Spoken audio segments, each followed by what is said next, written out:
We're just going to keep the show rolling, actually. Next comics, been performing clubs and colleges across the country. Please welcome Mr. Great Kyte.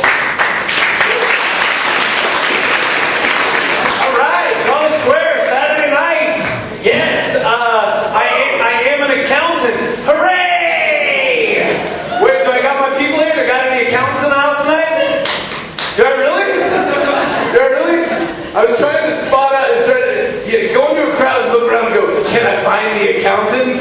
You know, the guy who's not making eye contact. That's probably him. The least aggressive one in here. There he is. I just passed my CPA exam last month. Hooray for me. Thank you. Thank you. It was a trying experience, and actually becoming a CPA it actually shook my faith in God a little bit.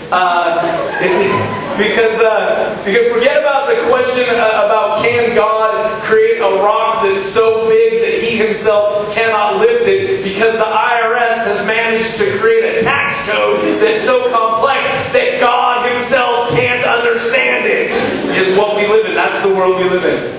And I'm here to help you through that. I worked for an accounting firm for a year. While I was interviewing, I went to this one firm, and on their website they said, we have the most aggressive performance bonuses in the industry. Now, accountants, sometimes we're very literal, and I didn't know what the most aggressive performance bonus is. It'd be like, here's your performance bonus, and then pow, they punch you in the throat, you know, because that would be very aggressive. I ended up working for a different firm, not that one. The firm I worked for actually had the most passive-aggressive performance bonus in the industry. There was like, hey, Greg, here's your performance bonus. No, please take it. We want you to take it. And by the way, how about you rob my house? Okay, rob my house and take the Wii out of my 15-year-old son's hand. Okay, you earned it. That's how it was. Very passive-aggressive is what that was. We're coming up on the end of the year. You guys have to do your tax planning. You've got 13 days to give any charitable contributions that you may want to make. I have a suggestion. I have a favorite charity that I think you should give to. And you, honest to God, this is what it's called. Look it up on the internet. Adoptarat.com. I believe in what they're doing. I do. They train rats to find landmines in third world countries. Now, if it was me, I wouldn't think there'd be a lot of training involved. I think you just release the rats into the field. Boom, there's one. Boom, there's one. Boom, got him. We need some more rats, guys. And you can go onto this website. You can pick your rat.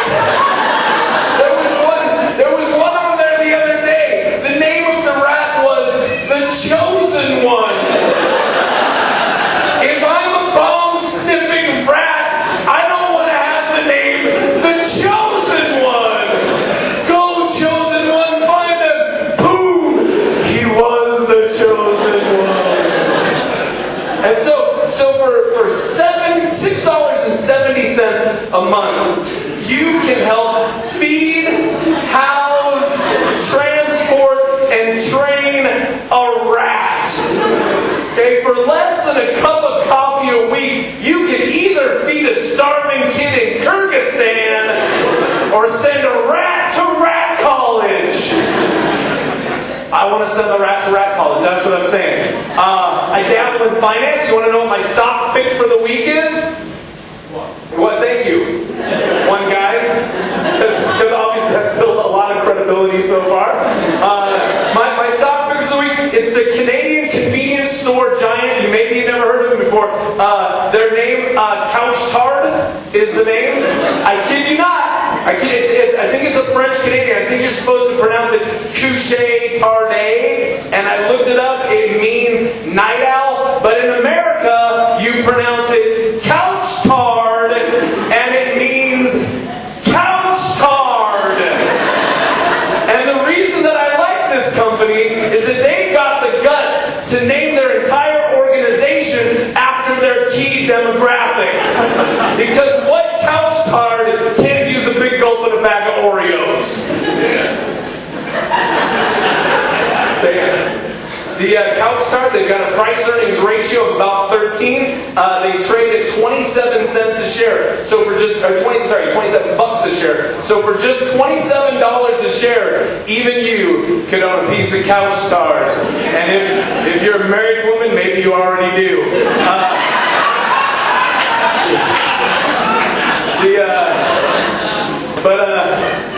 But I'm here really tonight to talk to you guys about healthcare reform. This is going to be awesome.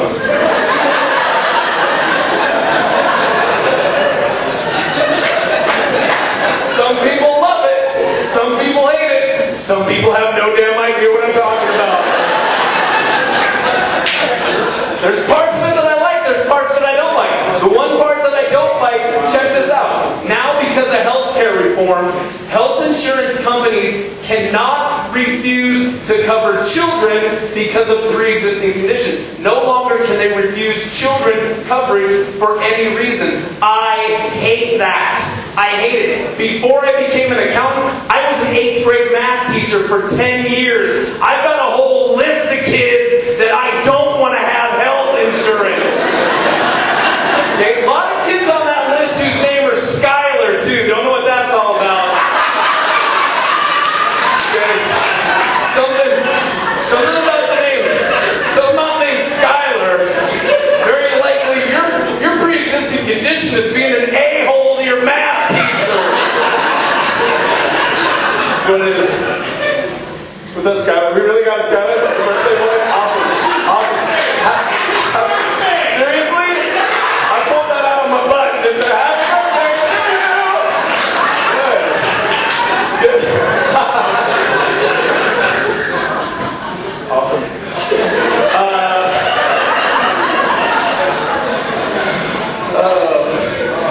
Be good to your math teacher, dude. He's shaking his head. Oh, no, not now. We got a score to settle. Mr. Bean Counter Man. It's retribution time at the middle school. Healthcare reform. If you're an adult with a pre-existing condition and are uninsurable because of your pre-existing condition, the federal government has created something called the Federal High Risk Pool, and you are allowed access to the Federal High Risk Pool, and I hope to God that they put a lot of chlorine in anything that's called the Federal High Risk Pool. Okay, I know it's not what they're going for, but it conjures up visions in my mind of hepatitis and cold sore day at 7 Peaks or something, you know. 50% off if you show your Valtrex prescription, something like that.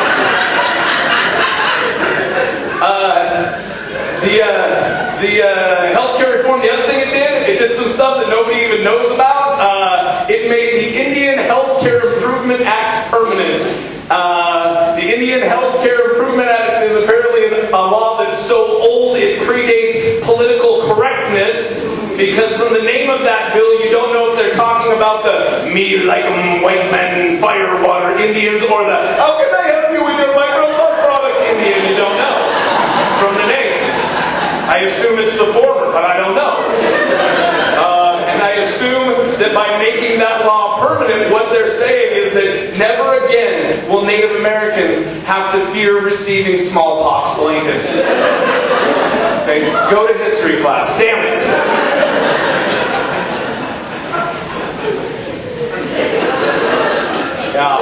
Another thing, healthcare, people were worried with healthcare reform that after it passed you wouldn't be able to choose your own doctor. Not true. It passed and you can choose whoever you want to be your primary care doctor. I choose Dr. Dre, as a matter of fact. That's my choice. Okay? I think that'd be awesome. Dr. Dre. My wife, Mr. Period. That ain't nothing but an OBGYN thing. I think that's what he'd say. The other thing that I think that he would do is I think he would treat every condition with medicinal marijuana. You know it's true. Think it through. Think it through. 14 states in our country have legalized medicinal marijuana. Okay, yeah. Okay, hopefully there's no cops here. That's cool. 14 states. I can't wait to see that prescription drug commercial on primetime television. There's some smoky Arizona State University dorm room, and some junior comes bouncing up to the screen. He's like,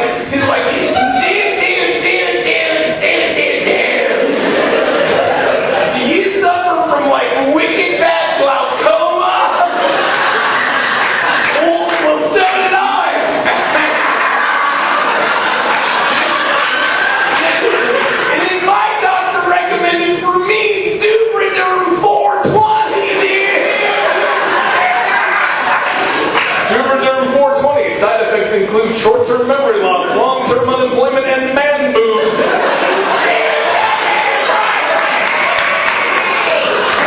You won't just see better, you'll THC better. Something like that. But I have to, apparently I've got one other account in the room.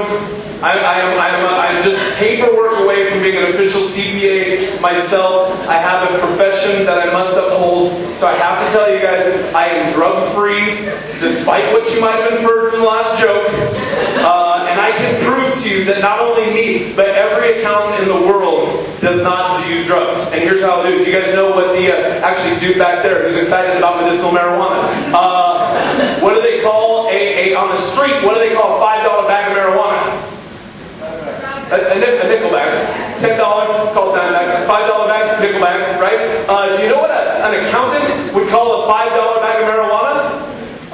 We call it a $5 bag of marijuana. Because otherwise we spend the rest of the day looking for the $4.95 is what we do. The healthcare reform. Seriously, I'm doing most of this set on healthcare reform. Yeah, this is happening. Another thing about healthcare reform, and this blew my mind because of healthcare reform. Check this out. Now it's illegal for health insurance companies to rescind your coverage because you get sick. Okay, let me repeat that. Now, healthcare companies can't kick you out because you get sick. You mean they used to couldn't do that? That just blew my mind that could happen. It's a great business model for insurance companies. It's like, hey, how you doing? Welcome to Blue Cross Blue Shield Blue Balls. Here's how this is going to happen. Every month, you are going to pay us a premium, and in the event that you get sick, we will proceed to screw you like a Magna High prom queen. Kicking somebody out of their health insurance because they get sick, that's like you paying $12 to get into Chuckarama and they kick you out because you get hungry. It doesn't make any sense. Your health insurance company, they can't charge you a copay now if you go for anything that's considered preventative. And there's apparently a government panel that is debating whether or not oral contraception for women is considered preventative. Health